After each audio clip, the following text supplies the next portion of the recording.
tajiduna wa tuhadiruna. U'idzukum billahi wa qudratihi min syarri ma tajiduna wa tuhadiruna. U'idzukum billahi wa qudratihi min syarri ma tajiduna wa tuhadiruna. Aku kepada Allah yang Maha Agung, pemilik arsy singgasana yang Maha Agung. Ya Allah, sembuhkanlah kami. Ya Allah, sembuhkanlah kami. Ya Allah, sembuhkanlah kami ya Allah. U'idzukum billahi wa qudratihi min syarri ma tajiduna wa tuhadiruna. U'idzukum billahi wa qudratihi. Assalamualaikum warahmatullahi wabarakatuh. Teman-teman semuanya, hai, kembali lagi bersama dengan channel saya di sini, Adit Harian. Dan pastinya dalam konten saya kali ini, kalau udah duduk nyantai, ada orang ganteng di sebelah saya yang masih muda, pastinya ada sesuatu yang akan kita bahas. Di samping saya mungkin nanti akan dikenalkan juga namanya siapa, profil siapa yang akan kita bahas kali ini mengenai ruqyah syariah. Untuk menghargai dan mengapresiasi konten video ini, jangan lupa untuk like and subscribe. Aku hitung sampai 3 ya. 1, 2, 3. Oke? Sudah? Tonton sampai selesai ya. Lanjut. Agak sedikit menyeramkan kali ini. Tapi insya Allah pembahasannya akan memberikan edukasi terbaik kepada teman-teman semuanya di rumah. Bagaimana mengenai ruqyah syariah ini. Mungkin ada yang bermindset bahwa ruqyah syariah ini sesuatu yang akan dijauhi oleh kebanyakan orang. Karena ngelihat ketika di ruqyah dengan ekstrimnya mereka teriak gitu, kesurupan dan lain sebagainya. Ini akan kita berikan edukasi kepada teman-teman semuanya. Di samping saya Ustadz muda saya akan memberikan edukasi kepada teman-teman semuanya. Sehingga teman-teman semuanya termindset dalam pikiran teman-teman mengenai ruqyah syariah itu sendiri. Sebelum itu bisa diperkenalkan dulu ya. Bismillah, insyaallah bisa. Sekaligus menjelaskan seberapa penting sih tentang ruqyah syariah ini. Nama ana Abu Hifani, ya, lengkapnya Fajri Abu Hifani. Tafadhol mau manggil Fajri atau Abu Hifani, tafadhol. Alhamdulillah saya tergabung di gerakan dakwah ruqyah syariah ini di Rehab Hati kebetulan dan di daerah Rehab Hati Koja, Jakarta Utara. Alhamdulillah saya sudah tergabung kurang lebih 3 tahunan di dakwah ruqyah ini. Dan alhamdulillah banyak sekali pengalaman-pengalaman yang terutama saya dapatkan di sini, didapatkan. Alhamdulillah banyak sekali ilmu-ilmu daripada sosialisasi dakwah ini, tentang ada yang kasus macam-macam, ada yang sihir, Masya Allah banyak, bahkan ada beberapa kasus yang luar biasa lah. Di luaran sana ini asing bagi mereka. Jadi buat teman-teman ini, konten kali ini benar-benar spesial banget jadinya ya. Benar-benar spesial banget, ada penjelasan yang memang teman-teman tahu nih secara kasat mata di TV dan lain sebagainya tentang ruqyah syariah. Nah, di sini insya Allah akan kita bahas mengenai kompleks lagi tentang ruqyah syariah sendiri. Apalagi hari ini, dan kebetulan nih ketika janjian dengan Ustaz Zuna ya, dengan beliau, dan kali ini pas banget katanya ada acara ruqyah syariah. Tetap ya dengan memenuhi protokol kesehatan gitu loh. Jadi tetap dijalankan tapi dengan protokol kesehatan yang sudah diterapkan di masjid ini. Lalu kemudian ketika acara tersebut, luar biasa sekali euforianya ya. Masya Allah. Luar biasa sekali, ada yang sampai dengan reaksi muntah-muntah, ada yang sampai tadi ketika di ruqyah juga ada yang teriak-teriak dan lain sebagainya, kesurupan gitu loh. Nah, itu dia mediatornya siapa? Beliau dan dengan juga mediator yang lain gitu loh, peruqyah yang lain. Jadi buat teman-teman semuanya yang mungkin nanti akan ada pertanyaan mengenai ruqyah syariah, bisa nanti dipertanyakan di kolom di bawah ini ya. Tadi yang saya tanyakan kepada Ustaz Zuna, apakah ruqyah syariah ini benar-benar memiliki kebermanfaatan yang sangat luas gitu loh, sehingga teman-teman sendiri ini harus mengikuti ruqyah syariah karena banyak banget pengobatan lain selain ruqyah syariah. Betul. Bismillah. Nah, jadi gini, ruqyah syariah ini bisa dibilang adalah sunnah yang hampir terlupakan. Kenapa bisa dibilang begitu? Karena pengobatan ruqyah syariah ini hampir ditinggalkan oleh kaum muslimin, khususnya di Indonesia ya. Hampir banyak yang meninggalkan karena beralih ke pengobatan yang tidak syar'i. Contohnya ketika seseorang terkena sihir, kemudian seseorang terkena gangguan jin, maka yang dituju oleh kebanyakan kaum muslimin di Indonesia yaitu pergi ke orang pintar, pergi ke dukun, pergi ke paranormal. Sedangkan ruqyah syariah ini di telinga mereka asing. Nah, sehingga dakwah ruqyah syariah ini perlu kita kembangkan kembali supaya masyarakat ini tidak lari ke perdukunan. Jadi seberapa penting? Oh, penting sekali. Karena di dalam dakwah ruqyah syariah itu termasuk di dalamnya adalah dakwah tauhid. yaitu meninggalkan seluruh seluruh Praktek sirikan. iya betul, meninggalkan seluruh praktek kesyirikan dan supaya umat ini kembali hanya kepada pengobatan yang syar'i dan benar-benar mentauhidkan Allah kembali. Sehingga mempraktikkan sunnah itu sendiri Betul. diajarkan oleh Nabi SAW. Betul. Ya. Jadi buat teman-teman semuanya khawatir ya ketika kita sakit gitu loh. Kan rentan sekali ya, Betul, banyak sekali itu. yang mensyiarkan bukan syiar Islam, tapi yang disiarkan adalah sesuatu yang bersifat non-Islam gitu loh, kesyirikan dan lain sebagainya. Maka solusi untuk teman-teman ketika sakit dan lain sebagainya mungkin adalah salah satunya adalah ruqyah syariah ini Ruqyah. sebelum berikhtiar ke dokter ataupun ke rumah sakit. Salah satunya mungkin ya. Jadi gini, banyak di Indonesia ini khususnya hampir 80 atau 90% kasus kenapa seseorang itu pergi ke dukun itu gara-gara masalah sakit. Masalah sakit. Iya. Ketika dia sakitnya aneh, tak kunjung sembuh, kemudian nggak sabar ke dokter kok nggak sembuh-sembuh, Iya, maka dia langsung lari ke pengobatan alternatif. Cari jalan lain Cari ya, jalan yang pintas. lebih, yang Betul. lebih cepat untuk Dan sembuh. itu rata-rata adalah praktek perdukunan. Begitu. Tapi kenapa sih rata-rata sebelumnya ketika mereka ke dokter tadi mereka Betul. tidak sembuh-sembuh. Tapi Iya. kenapa ketika mereka ke dukun, ke orang pintar Betul? dengan sejenis-jenisnya, lalu mereka bisa sembuh? Oke. Terkadang ada yang seperti itu. Nah, kenapa bisa sembuh? Itu bisa jadi istidraj. Istidraj. Jadi gini, Secara umum istidraj itu jadi seseorang itu diberikan kesembuhan bukan karena dia taat kepada Allah, tapi dia menjauh daripada Allah. Kata Nabi, barang siapa yang mendatangi dukun, maka sholatnya 40 hari tidak diterima. Masya Allah. Masya Allah. Dan barang siapa, kata Nabi, yang mempercayai omongan dukun, ya kan? Terus membenarkan apa yang dikatakan dukun, maka kata Nabi, dia telah kafir terhadap apa yang diturunkan kepadaku, katanya, yaitu Al-Quran. Berarti seseorang yang sudah datang ke dukun, maka dia sudah dicap apa kata Nabi? Mengingkari apa yang diturunkan kepadaku, yaitu Al-Quran. Walaupun hanya sekali. Walaupun hanya sekali. Apakah itu tentang kesehatan ataupun pengen rezekinya lancar, Betul. ataupun aktivitas lainnya yang membuat kita itu ingin pergi ke dukun, dan itu benar-benar dilarang banget ya dalam Islam. Sangat Lalu nih ya, dilarang. Ustaz Zuna, ketika melihat gitu loh teman-teman, ketika tadi di ruqyah ada yang responnya secara cepat, mereka langsung kesurupan gitu. Betul. Nah, mereka itu masuknya lewat mana gitu loh? Jin, setan, dan bala tentara itu mereka lewat mana masuknya? Masuknya Dalam lewat tubuh mana? manusia. Nah, gini, di dalam sebuah hadis Rasulullah SAW menjelaskan. Hadisnya, Inna syaitana yajri minal insani majrodam. Sesungguhnya setan itu masuk ke dalam tubuh manusia melalui aliran darah. Melalui aliran darah. Jadi kenapa dia bisa menguasai manusia, bisa menyebabkan kesurupan? Iya. Karena sejatinya kata Nabi, Inna syaitana yajri minal insani majrodam. Dia masuk melalui aliran darah, kemudian membuat makar di dalam tubuhnya, kemudian seperti ada hembusan angin menuju ke arah otak.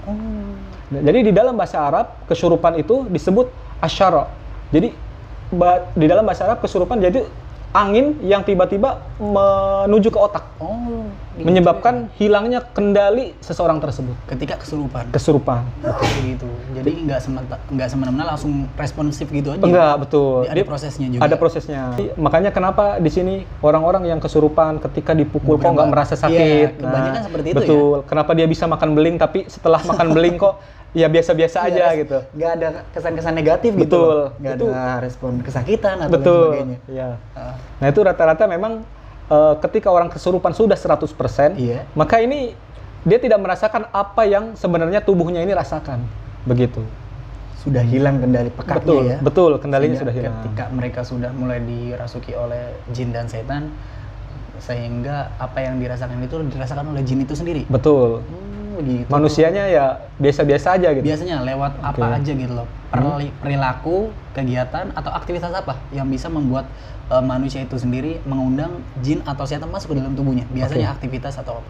Yang pertama sebabnya adalah natural. Kenapa disebut natural? Karena janji iblis ketika diusir oleh Allah Subhanahu wa taala dari surga, maka beliau komunikasi di dalam Al-Qur'an. Allah jelaskan, ketika engkau telah menghukumku tersesat ya Allah, maka aku akan menyesatkan manusia kecuali hamba-hambamu yang ikhlas, dan aku akan mendatangi mereka dari arah kanan, arah kiri, depan, dan belakang. Maka naturalisme setan itu akan menggoda manusia sampai dia benar-benar sakaratul maut. Dan sakaratul maut itulah titik bagaimana seseorang tersebut perang dengan syaitan yang terakhir. Itu finalnya ya. Finalnya. Finalnya ketika manusia itu sendiri banyak kan di sakaratul maut. Betul, di sakaratul maut. Terus kenapa dia bisa masuk? Yang pertama tadi natural, ya kan? Karena memang janji iblis seperti itu. Yang kedua ini diundang. Oh, ada yang ngundang langsung? Ada. Wah, hebat juga ya. Kalau kita pengen kabur dari jin, ini malah justru ngundang. Betul, ini ngundang. Jadi dalilnya apa? Surat Al-Jin ayat 6. Dijelaskan sesungguhnya ada segolongan laki-laki dari bangsa manusia membuat perjanjian dengan laki-laki dari golongan jin, tetapi jin itu tidak menambah apapun kecuali dosa dan kesalahan. Makanya dijelaskan oleh Allah di dalam surat Al-Jin ayat 6, ada manusia nih, laki-laki dari kalangan manusia membuat perjanjian dengan laki-laki dari bangsa jin. Entah mintanya apa? Ilmu kebal. Misalnya. Tahan bacok dan lain sebagainya, atau pesugihan, pelet, ya kan? Kalau kita bisa bilang pelet itu bisa supaya orang itu tertarik, orang benci jadi cinta kepada kita. Betul. Dia meminta perjanjian kepada apa? Kepada bangsa jin. Membuat perjanjian, maka jin itu kata Allah tidak menambah kecuali dosa dan kesalahan. Begitu. Tapi terkadang ada yang kesannya mereka melakukan praktek itu dan itu berhasil gitu. Seperti halnya di kayak pelet. Dan lain sebagainya. Nah, itu termasuk daripada istidraj. Iya. Memang Allah izinkan, tapi itu akan menjadikan bumerang untuk dia sendiri. Bumerang gimana? Jadi gini, misalnya ada seseorang yang dia menggunakan sihir mahabbah, sihir percintaan, supaya orang yang benci kepada dia bisa suka kepada dia. Kemudian setelah itu Allah takdirkan menikah. Tapi setelah menikah tidak lama kemudian langsung bercerai. Jadi karena dia meminta bantuan jin, itu pasti menjadi bumerang buat dia. Keluarganya nggak harmonis, tidak dikaruniai anak, gitu. Rata-rata seperti itu. Ada seperti itu. Jadi nggak harmonis sesuai dengan ekspektasi orang itu. Betul. Gitu. Wow, ini benar-benar kesan negatif banget ketika teman-teman nyari jalan pintas untuk bisa membuat diri teman-teman itu dapat sesuatu yang ingin jalan pintas itu sendiri. Betul. Wah, ini bahaya banget serius. Jadi teman-teman jangan sampai ditonton sampai sini doang, tapi tonton sampai selesai ya. Insyaallah. Lalu maaf sebelumnya agak sedikit dalam dan spesifik sekali pertanyaan ini, agak sedikit mungkin nyindir. Tapi nggak ada bermaksud untuk menjatuhkan juga, nggak ada. Dan nggak ada bermaksud untuk menjatuhkan. Ketika saya pernah dengar dan pernah dapat diskusi bahwa ada beberapa orang yang mereka kesurupan, kemasukan ataupun sedang dirasuki karena sesuatu amalan syar'i, gitu loh. Amalan syar'i, sehingga tadi mengundang gitu. Apakah emang mengundang itu dengan cara yang syar'i juga bisa? Jadi gini, kata Nabi, innama amalu binniyat.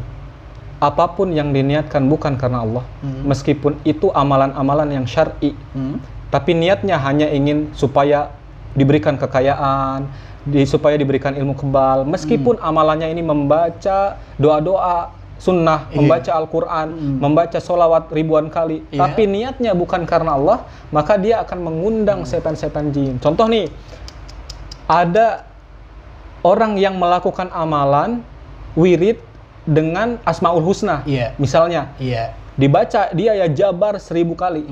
Ketika diruqyah, reaksi kesurupan, dan jinnya ini saya jabar. Oh gitu. Sampai aneh seperti itu ya? Kenapa kamu masuk? Ini orang ini mengamalkan ya jabar 1000 kali. Padahal ya jabar adalah nama Allah, nama Asmaul Husna yang mulia, ya kan? Tapi kok bisa orang kesurupan karena amalan tersebut? Karena amalan ini adalah amalan yang dekat pada Allah ya. Betul. Menurut orang-orang yang mengamalkan gitu. Tapi kenapa justru malah sebaliknya? Karena satu niat tadi dan tidak ada contoh daripada Nabi. Jadi kan Nabi itu kalau mau berdoa maka sebutlah nama Allah. Ya kan? Ya Rahman, Ya Rahim, Ya Muqallibal Qulub, itu terserah gitu. Tapi kalau diamalkan, maka ini menjadi bumerang buat dia. Diamalkan dalam artian Ya Rozak 1000 kali, Ya Jabar, Ya Latif 1000 kali, itu bukan bagaimana mendatangkan ridho Allah. Tapi justru setan-setan lah yang masuk ke dalam tubuh. Nggak ada ridho, justru ridhonya Allah terputus. Betul. Ridhonya setan dan jin. Karena amalan ini tidak pernah dicontohkan Nabi. Gitu. Jadi harus diperhatikan sekali ya. Betul. Bahkan tadi pas saat acara ruqyah teman-teman semuanya ada yang mereaksi dan dia langsung open ya, terbuka bahwa dia mengamalkan amalan ini dan itu. Betul. Sampai dengan tadi memberikan sesuatu ya. Memberikan sesuatu. Apa tadi memberikan sesuatu? Boleh ditunjukin mungkin yang tadi di Ari, tolong, minta tolong. Nggak apa-apa, di sini aja. Tadi juga ada beberapa jamaah, ada beberapa audiens, ada beberapa yang menjadi di ruqyah gitu loh. Mereka memberikan sesuatu, yakni jimat-jimat mereka ya Ustaz ya. Betul, Mereka jimat-jimat. memberikan jimat-jimat mereka, memberikan amalan mereka yang mereka amalkan sehingga mereka tadi ketika diruqyah merespon gitu loh. Responnya dengan kesurupan, teriak-teriakan sampai dengan tadi ada yang bergerakan dengan pergerakan silat gitu loh. Banyak ya di TV kita melihat bahwa ketika ada yang kesurupan dengan diruqyah, pergerakan silat dan sebagainya. Ini kita Betul. akan tahu nih penjelasannya. Dan apa aja nih kira-kira. Jadi yang alhamdulillah nih diinginkan. hari ini kita kedatangan pasien ya. Pasien dan alhamdulillah memberikan seluruh jimat-jimat yang dia miliki. Karena sebab inilah katanya dia mengalami gangguan jin. Nah, contoh ini kita bisa lihat bahwa Iya. di sini adalah isinya Asmaul Husna. Asmaul Husna. Betul ya? Iya, betul. Ya, Asmaul Husna ya. Sepakat ini bahwa isinya adalah amalan Asmaul Husna. Ya. Isinya hampir rata-rata adalah Asmaul Husna. Iya. Dibaca di waktu-waktu tertentu dengan bilangan-bilangan tertentu. Yap. Maka ini tidak pernah dicontohkan oleh Nabi. Kecuali gunakanlah Asmaul Husna ketika berdoa. Meminta kepada Allah, maka pujilah Allah dengan nama-nama yang baik. Tapi seperti ini nih, dibaca misalnya 13 kali, terus kemudian ada mantra-mantra khusus ya. Iya. Nah, kenapa di sini bisa dilihat kan? Kenapa di sini ini tulisannya Arab? Kenapa di sini ini tulisannya rata-rata Arab? Iya, kebanyakan Kebanyakan amalan Arab. itu dari Arab bahasanya ya. Bahasanya Arab. Amalan-amalannya. Gini, supaya mengecoh orang-orang kaum muslimin, Iya. dia menganggap bahwa amalan ini syar'i. Padahal sesungguhnya ini adalah tipu daya mereka. Jadi amalan-amalan ini terlihat syar'i, tapi mengundang setan ternyata. Karena tidak pernah dicontohkan Nabi. Iya. Begitu. Iya. Karena tidak tahu artinya, akhirnya mengamalkan aja gitu. Mengamalkan ya. aja. Kecuali yang tadi Asmaul Husnanya itu kita tahu mungkin ya. Tapi Betul. yang lain-lainnya udah berbeda lagi. Lalu apa lagi nih? Nah, ini salah satu yang kita dapat juga. Wah, ini berbentuk hewan, teman-teman. Berbentuk bisa hewan. perhatikan. Ya. Ini hewan berbentuknya.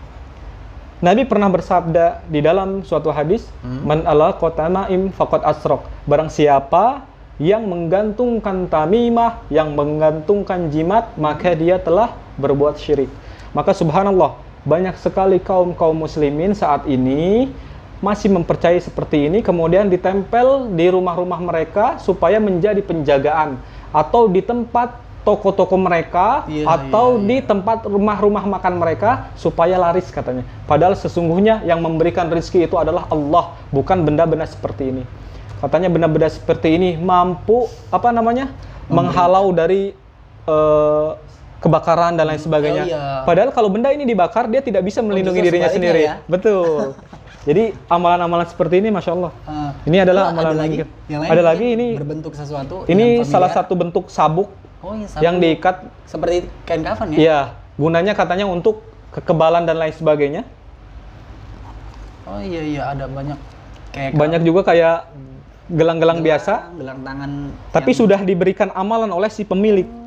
Jadi teman-teman yang seperti ini aja, yang menurut kita biasa, bahwa di dalamnya tuh ada sesuatu yang kita nggak tahu gitu Betul. loh. Dan itu goib. Jadi ini sudah diberikan amalan-amalan. Nah, ini seperti ini, Bahkan sampai kayu pun kayu sepotong aja, ini jadi jimat. jadi jimat. Wow. Jadi jimat. Makanya Nabi itu selalu memberikan peringatan kepada kaumnya, memberikan peringatan kepada para sahabatnya, hindarilah benda-benda seperti ini. Karena ini menyebabkan seseorang, kata Nabi, ketika ada sahabat yang memakai gelang dari kuningan. Ceritanya seperti itu. Kemudian ditegur oleh Nabi, untuk apa engkau menggunakan gelang dari kuningan tersebut, dari tembaga? Ini untuk perlindungan dari penyakit anu dan anu, katanya itu. Kalau kamu pakai itu, sampai nanti kamu sakaratul maut, gelang itu belum terlepas, maka kamu tidak akan mendapatkan kebahagiaan seumur hidup. Nggak dapat Nggak kebahagiaan akan seumur hidup. kebahagiaan. Sampai pun dengan ketika meninggal. Ketika mati. Bahayanya orang-orang yang masih menggunakan jimat. Makanya benar kata Nabi, man ala qatamaim faqad asraq. Barang siapa yang menggantungkan tamimah, entah di sini, entah di rumahnya, maka dia telah bisnisnya. berbuat syirik. Dan dosa syirik adalah dosa yang tidak akan diampuni Allah. Sampai dengan meninggal. Kecuali dia bertobat benar-benar dan sungguh-sungguh benar-benar. Wah, itu tadi barang-barangnya benar-benar ini banget.